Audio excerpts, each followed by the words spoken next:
नमस्कार स्टूडेंट्स, आज की इस वीडियो में हम लीस्ट कॉस्ट मेथड पर बात करेंगे। ठीक है, पिछली वीडियो में हमने नॉर्थ वेस्ट कॉर्नर मेथड को पढ़ा था। आई होप आपको समझ में आया होगा। ठीक है, तो अब इस मेथड को हम कैसे करते हैं। जो ये कंप्लीट मैट्रिक्स हैं, इस मैट्रिक्स में सबसे लीस्ट वैल्यू बताइए भाई कौन है। ठीक है, तो हम सबसे लीस्ट वैल्यू को देखते हैं। तो सबसे लीस्ट वैल्यू हमें मिली है 8, है ना, क्योंकि लीस्ट कॉस्ट मेथड है। तो हम सबसे लीस्ट वैल्यू को देखेंगे मैट्रिक्स में, वहाँ एलोकेशन होगा। तो वहाँ पर कॉर्नर पर होता था, है ना, नॉर्थ वेस्ट कॉर्नर पर। यहाँ पर सबसे लीस्ट वैल्यू पर एलोकेशन होगा। तो ये है सबसे लीस्ट। तो यहाँ पर देखिए भाई, ये 8 है और इसके सामने ये 18 सप्लाई है, ये डिमांड है। तो क्या करेंगे, यहाँ पर 8 को एलोकेट करेंगे। ठीक है, जो इसकी डिमांड, तो यहाँ 0 होगा, जो मिनिमम है वो एलोकेट होगा, है ना। वो हमने बता दिया था कि ये D1 D2 D3 ये डेस्टिनेशन है, ये हमारे क्या है, कोई भी सोर्सेज फैक्ट्री हैं, ये कॉस्ट दे रखी है, और जो सबसे मिनिमम कॉस्ट होगी वहाँ पर एलोकेशन होगा इसमें, ये है भाई। ठीक है, अब जो भी एग्जॉस्ट हो जाता है उसको हम क्या कर देते हैं, सही बात है जी, एलिमिनेट कर देते हैं, डिलीट कर देते हैं। ठीक है, अब जो मैट्रिक्स बची है ये बची है ना, ये अब ये मानो कि भाई ये खत्म हो गई, डिलीट हो चुकी है। तो अब जो मैट्रिक्स में है, अब लिस्ट देखिए कौन है। तो अब आपको देखने पर मिलेगा कि सबसे लिस्ट 10 है ना, 10 ही है ना, उससे लिस्ट कोई नहीं है। फिर अब इसके सामने जो सप्लाई है और डिमांड है उनको देखिए बस, और फिर मिनिमम को एलोकेट कर दीजिए। तो यहाँ पर कितना, 0 और यहाँ पर 7। ठीक है, अब ये एग्जॉस्ट हो चुकी सप्लाई, तो फिर ये रो डिलीट हो जाएगी, एलिमिनेट हो जाएगी। ठीक है, अब जो मैट्रिक्स बची है भाई 70 40 40 70 60 20, ये बची है। अब इसमें देखिए भाई मिनिमम कौन है। तो आपको देखने पर मिनिमम मिलेगा 40 और 20 है सबसे मिनिमम। तो यहाँ पर एलोकेशन होगा। अब इसके सामने 7 है और यहाँ पर 10 है, तो सब यहाँ पर 7 एलोकेट हो जाएगा। ठीक है, और फिर वही 7 एलोकेट होने के बाद यहाँ पर 3 बच जाएगा, यहाँ पर 0। तो अब क्या हुआ है, ये खत्म हो गया डिमांड। तो डिमांड वाला कॉलम एलिमिनेट हो जाएगा भाई। ठीक है, अब यहाँ पर देखिए 70 40 40 70। तो अब बताइए इसमें सबसे मिनिमम कौन है। सबसे मिनिमम आपको देखने पर मिला भाई 40। जब इस तरह से दो वैल्यू इक्वल आ जाती है, मतलब मिनिमम को आप नहीं कैलकुलेट कर पा रहे हैं ना, क्योंकि मिनिमम 40 40 दो बार है। तो अब डिसाइड हमने करना है कि किस पर हम एलोकेट करें। ठीक है, इस तरह से 2 वैल्यू में या 3 वैल्यू में, कितनी भी वैल्यू में टाई हो जाए तो उसका तरीका है वो ध्यान से सुनिए, क्योंकि यही है इसमें ट्विस्ट समझने का। ठीक है, अगर वही 2 वैल्यू में टाई हो जाए या 2 इक्वल वैल्यू है, मिनिमम को ना छाट पाए, तो हमारे पास अलग तरीका है उसके लिए। वो तरीका अभी सुनिए ध्यान से। वो तरीका ये है कि हम यहाँ पर एलोकेट करके देखेंगे। तो यहाँ पर एलोकेट करेंगे तो यहाँ पर 5, इसके सामने 3, तो हम यहाँ पर कितना एलोकेट कर पाएंगे, 3 एलोकेट कर पाएंगे। ठीक है, और यहाँ पर एलोकेट करेंगे तो 7, हम यहाँ पर 7 एलोकेट कर पाएंगे। तो ठीक है, एक जगह हम 3 एलोकेट कर पा रहे हैं, एक जगह हम 7। जहां पर हम मैक्सिमम एलोकेट कर पाएंगे ना भाई, वहां पर हम पहले करेंगे, देन फिर उससे, ठीक है, जो सबसे मिनिमम है ना लास्ट में, तो वहां पर एलोकेट बाद में करेंगे। तो इस तरह से, ठीक है ना, मैक्सिमम मतलब डिसेंडिंग ऑर्डर में हम एलोकेट करते हैं इस सिचुएशन में। अगर यहाँ 7 आ जाए, यहाँ 5, तो यहाँ पर एलोकेट करेंगे। फिर इन दोनों में से आप यहाँ एलोकेट कर दे, या मतलब इस तरह से, है ना, इक्वल आ जाए तो फिर हम कहीं पर भी पहले कर सकते हैं, लेकिन मैक्सिमम है तो पहले मैक्सिमम पर ही हम करेंगे एलोकेट। ठीक है, आप देखिए भाई, हमने कंसेप्ट जो पढ़ा है, तो मैक्सिमम हम यहाँ पर कर पा रहे हैं ना। ठीक है ना, तो हम डिसेंडिंग ऑर्डर में एलोकेट करेंगे। तो हमने यहाँ पर किया है, यहाँ पर हम 7 एलोकेट कर पा रहे हैं और यहाँ पर 3। तो जहाँ पर ज़्यादा है ना, कहीं पर हम 7 एलोकेट कर पा रहे हैं, कहीं पर 6, कहीं पर 5। तो हम पहले 7 वाले पर एलोकेट करेंगे, फिर 6 पर, फिर 5 पर। 5 पर 2 बार है तो फिर वहाँ पर पहले किसी में कर सकते हो। समझ में आया ना, डिसेंडिंग ऑर्डर में आपने करना है। तो यहाँ पर हम एलोकेट करेंगे तो कितना आ जाएगा, शाबाश, 7 मिनिमम एलोकेट होगा। तो यहाँ 0, यहाँ पर 2, है ना, डिमांड, और ये देखिए तो मैट्रिक्स यही बची हुई है। तो भाई फिर ये एग्जॉस्ट हो चुकी, तो फिर ये डिलीट हो जाएगी। ठीक है, तो अब देखिए 2 और 3 5, और यहाँ पर भी 5, तो केवल ये बची हुई है अब, और इसके कॉरस्पॉन्डिंग ये है। तो क्या होगा, इस 1 बच जाए तो हमने बताया है कि 2 सप्लाई है तो 2 यहाँ भेज दे और 3 यहाँ पर भेज दे भाई। ठीक है, इस तरह से आपने करना है। तो आया है ना समझ में। तो अब ये भी ख़त्म, ये भी, और हमारी जो डिमांड थी वो भी अगले की ख़त्म हो चुकी, हमारी सप्लाई भी ख़त्म हो चुकी। तो ठीक है, इस तरह से करना है। अब आपने क्या लिखना है, बेसिक फिजिबल सॉल्यूशन।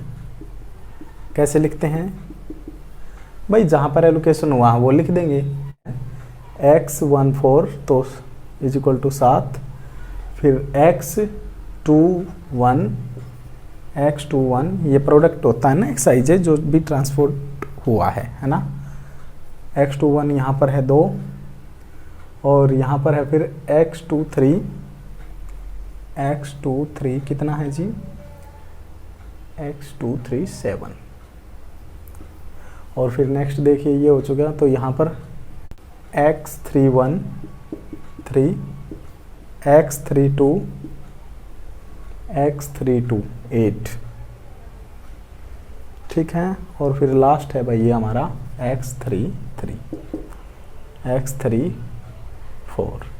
x34 कितना है हमारा 7। आया ना समझ में भाई, जहाँ पर एलोकेशन था ये x14 पर था, x21 पर था, x23 पर था और भाई x31, x32 और x34 ये एलोकेशन थे। तो बेसिक फिजिबल सॉल्यूशन इस तरह से लिखना होता है। अब ट्रांसपोर्टेशन कॉस्ट देखेंगे भाई, ठीक है। ट्रांसपोर्टेशन कॉस्ट है वो बताइए कैसे सॉल्व करते हैं। तो जो कॉस्ट है वहाँ पर और जो ट्रांसपोर्ट हुआ है मतलब उनकी गुणा ऑक्यूपाइड सेल में, है ना। तो ये इनकी गुणा करेंगे तो कितना आएगा 140। ऑक्यूपाइड सेल क्या किसको कह रहे हैं हम, जहाँ पर एलोकेट हुआ है ना। और ये नॉन ऑक्यूपाइड ये है एम्प्टी सेल, इनको बोल सकते हैं, ठीक है ना। एलोकेशन हो जाएगा तो उसको ऑक्यूपाइड सेल बोलते हैं।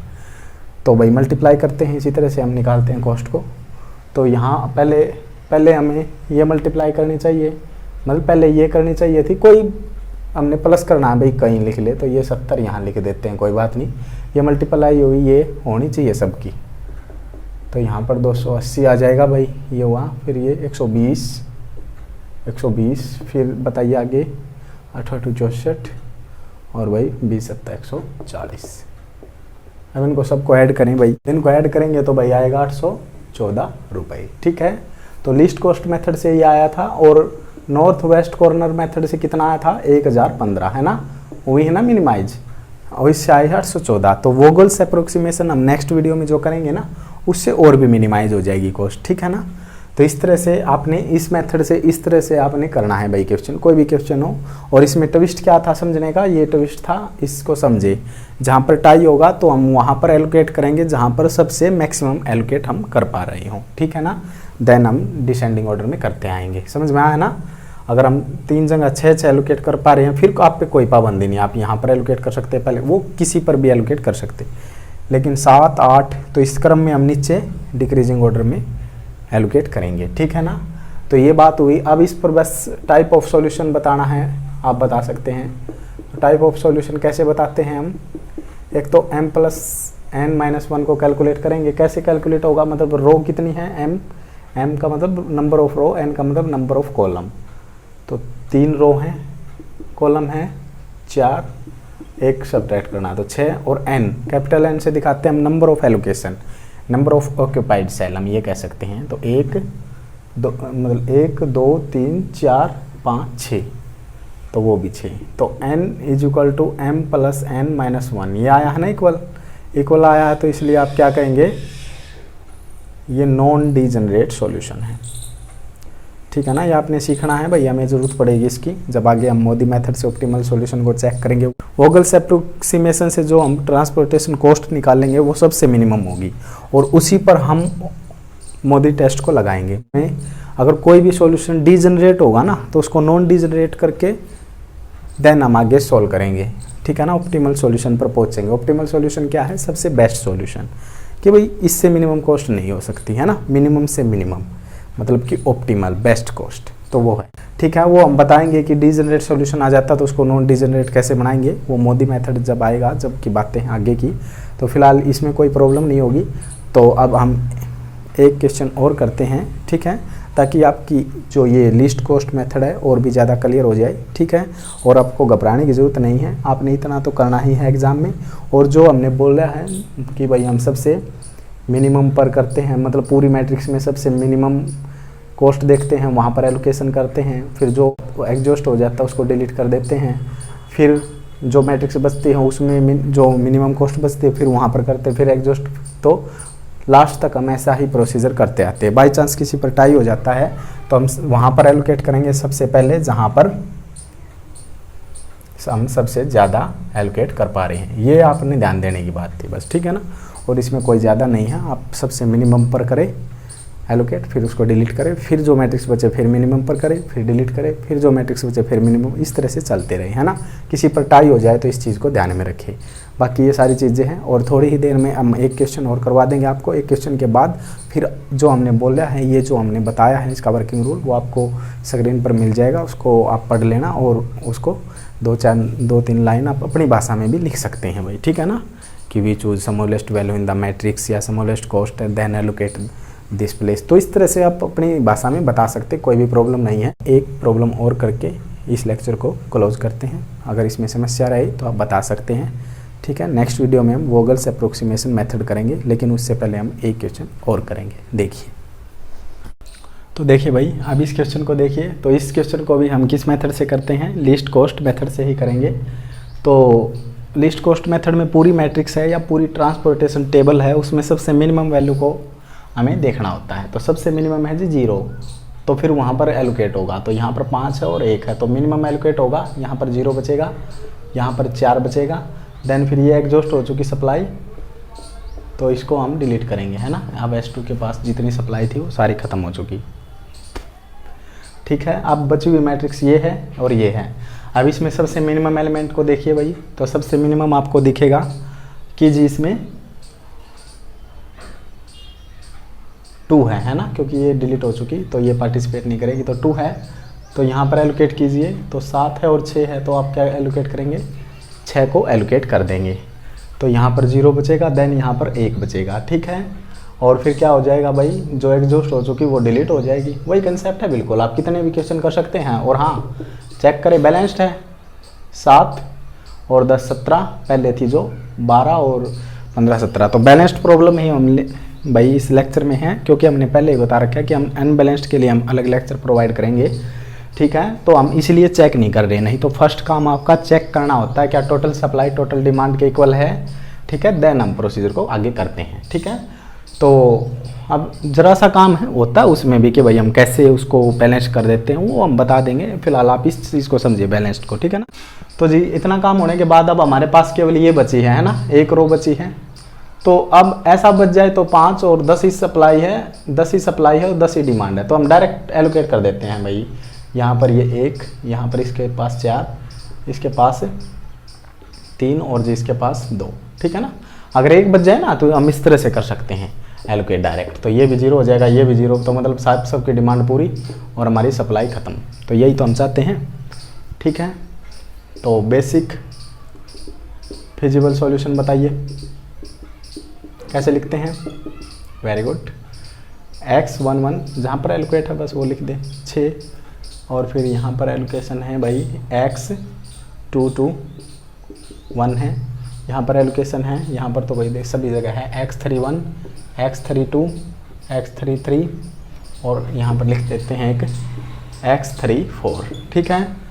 तो x31 x32 x33 x34, तो 1 4 3 2, 1 4 3 2, ठीक है। बेसिक फिजिबल सॉल्यूशन तो इस तरह से लिखना होता है भाई। और फिर आपका सेकंड काम क्या होता है, मेन ट्रांसपोर्टेशन कॉस्ट निकालना, और वो बहुत आसान होता है। कैसे कि जो एलोकेशन हुई है वो और जो कॉस्ट थी उनकी मल्टीप्लाई करते चले जहाँ पर ऑक्यूपाइड सेल है उनके साथ, मतलब जहाँ पर ऑक्यूपाइड सेल मतलब जहाँ पर एलोकेशन हुई है, ठीक है। ऑक्यूपाइड सेल वो होते हैं जहाँ पर एलोकेशन नहीं होती। तो 12 ये 0 आएगा, तो 0 लिखें या नहीं लिखें, लिख के दिखा देते हैं वैसे आपको। 5 और 8 चौक 32, 15 3 45, और ये 9 दूनी 18, ठीक है। अब इनको सबको ऐड करें, तो ठीक है आप इस तरह से ऐड करेंगे इनको सबको, फिर 2 कैरी जाएगा और कैरी फिर इसमें ऐड करेंगे तो 112 यूनिट आएगा, है ना। और हमने पीछे किया था जो क्वेश्चन NWCM से, मतलब नॉर्थ वेस्ट कॉर्नर मेथड से, तो वहाँ पर 116 यूनिट आया था और 1 यूनिट 100 को दिखा रही थी। तो यहाँ पर आया था 11,600 कॉस्ट, और यहाँ पर आएगी 11,000। भाई इस हिसाब से तो यहाँ कितनी कॉस्ट आएगी 11,200, 2 0 फालतू लग जानी है क्योंकि 1 यूनिट 100 को दिखा रही थी। तो यहाँ पर आएगी 11,200। फ़र्क पड़ा है ना भाई, बिल्कुल फ़र्क पड़ा है यार, 400 रुपये का फ़र्क तो बहुत हो जाता है। तो 11,200 रुपये इससे आई है और 11,600 पहले से आई थी। अब वोगल्स अप्रोक्सीमेशन से और भी कम आएगी, है ना। तो ठीक है, वो कितनी आएगी वो हम बताएंगे अभी, उस पर क्वेश्चन लेंगे, इन दोनों क्वेश्चन को हम करवाएंगे। ठीक है, अगर कोई और भी क्वेश्चन में आपको प्रॉब्लम आती है तो आप बुक है हमारे डिस्क्रिप्शन में, वहाँ से देख सकते हैं, बहुत सारे क्वेश्चन हैं।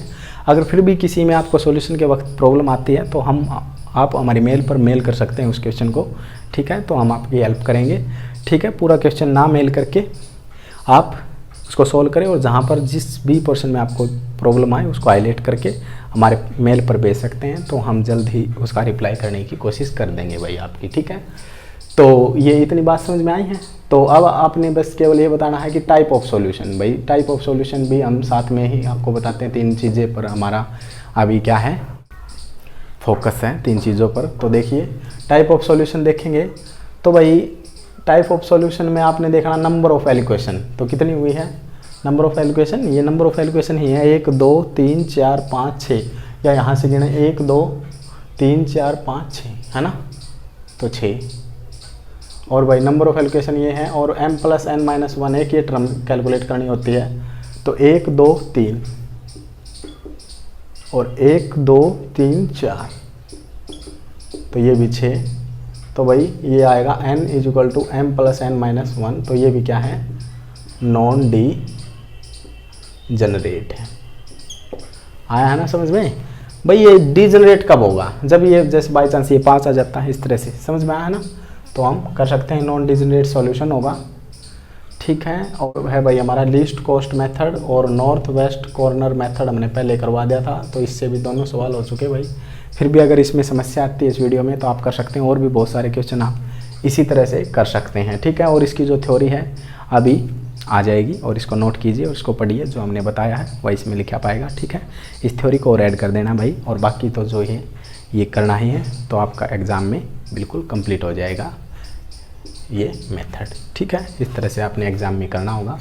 और अब हम नेक्स्ट वीडियो में वोगल्स अप्रोक्सीमेशन मेथड पर बात करेंगे। ठीक है, तो उस पर देखेंगे उसका जो एक्यूरेसी लेवल है आंसर का, जो कॉस्ट आती है उससे और भी कम आएगी, और कितनी कम आएगी वो हम देखेंगे। ठीक है ना, अब इसमें कॉस्ट का डिफरेंस पूछने लग जाए तो हम वो भी कर सकते हैं, क्योंकि ये 11,200 आई थी, ये 1100, तो 400 रुपये का डिफरेंस, और उसमें कितना होता है वो देखेंगे हम। ठीक है ना, तो फिलहाल ये काम है आपके लिए, तो ये कीजिए। और फिर भी अगर कोई समस्या है तो आप कमेंट बॉक्स में कमेंट कर सकते हैं। अगर ये वीडियो पसंद आई है तो वीडियो को लाइक करें, सब्सक्राइब करें चैनल को। ठीक है, तब तक हमारी नेक्स्ट वीडियो आई, पढ़ते रहें, स्वस्थ रहें। जय हिंद, जय भारत।